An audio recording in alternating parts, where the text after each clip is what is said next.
Баршаңызға қайырлы күн.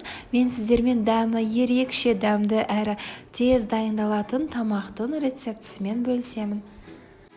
Менің каналыма жазылып қоңыраушаны бассаңыздар, видео рецепттерді бірінші болып білетін боласыздар.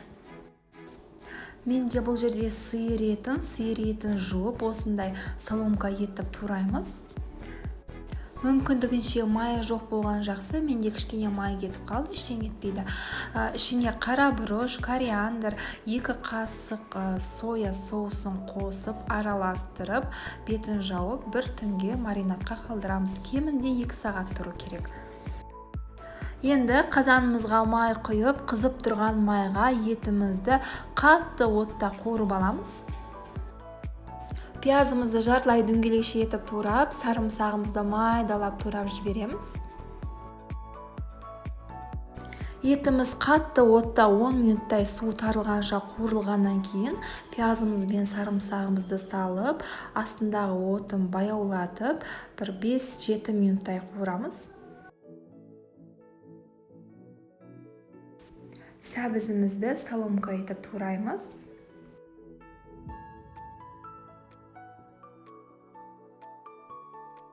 Сәбізімізді салып 10 минуттай қуырамыз. Болгар бұрышын осындай қызыл түсін алып, осындай 3 бұрыш қылып тураймыз, ал қиярымызды видеодағыдай соломка етіп тураймыз.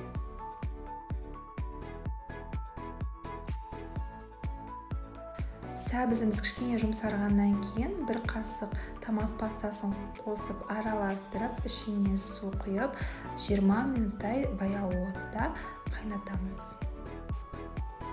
Одан кейін қызыл болгар бұрышын саламыз, 10 минуттан кейін қияр салып, 5 минуттан кейін өшіреміз.